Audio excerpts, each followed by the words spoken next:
Halo teman-teman, kali ini saya mau bahas sebuah buku sejarah yang cukup penting, tapi kadang masih jarang dibaca anak muda. Judulnya adalah Dari Penjara ke Penjara, karya Tan Malaka. Nah, bukunya seperti ini ya. Nah, sebelumnya, perkenalkan nama saya Ananda Rizky, siswa dari kelas 11 SMA Negeri 15 Jakarta. Salam literasi. Nah, mungkin langsung saja kita bahas dari buku ini.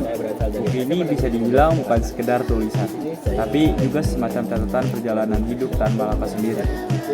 Sesuai judulnya, buku ini menceritakan pengalaman dia keluar masuk penjara di berbagai negara, mulai dari Belanda, Filipina, Tiongkok, sampai Singapura. Jadi jangan bayangin penjaranya cuma satu tempat, tapi benar-benar banyak sesuai dengan perjuangan dan pelariannya. Nah, yang bikin buku ini menarik adalah Tan Malaka nggak cuma cerita soal dirinya, tapi juga menggambarkan situasi politik dunia saat ini. Misalnya, bagaimana perjuangan rakyat kecil, bagaimana penjajah memperlakukan para pejuang, sampai konflik antar ideologi yang berkembang. Jadi, ketika kita baca, rasanya kayak lagi belajar sejarah dari orang yang langsung ngalamin, bukan sekadar teori di buku pelajaran. Nah, dari sisi kelebihannya, gaya bahasa Tan Malaka ini lugas, penuh semangat, dan jelas terlihat idealisme yang kuat. Kita bisa ngerasain betapa teguhnya dia memperjuangkan kemerdekaan Indonesia. Bahkan meskipun sering ditangkap dan hidup dalam pengasingan, semangatnya nggak pernah padam. Bagi pembaca yang suka sejarah, buku ini jadi semacam jendela buat memahami perjuangan dengan lebih manusiawi.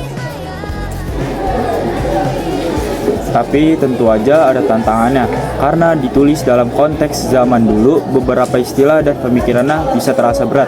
Jadi kalau kamu pembaca pemula, mungkin perlu waktu buat mencernai isinya. Tapi menurut saya, justru itu yang bikin buku ini berharga. Kita diajak berpikir lebih dalam, bukan sekedar membaca cerita perjuangan.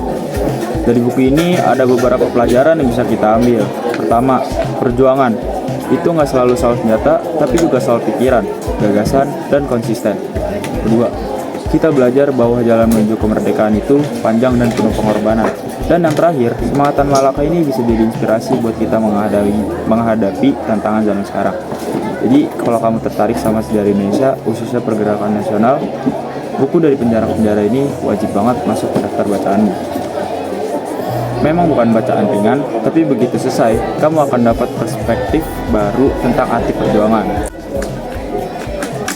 Sekian video review dari saya, kurang lebihnya mohon maaf. Dan jika kalian berminat untuk membaca buku sejarah ini, bisa langsung download aplikasi Ipusnas dari Play Store atau App Store. Wassalamualaikum warahmatullahi wabarakatuh.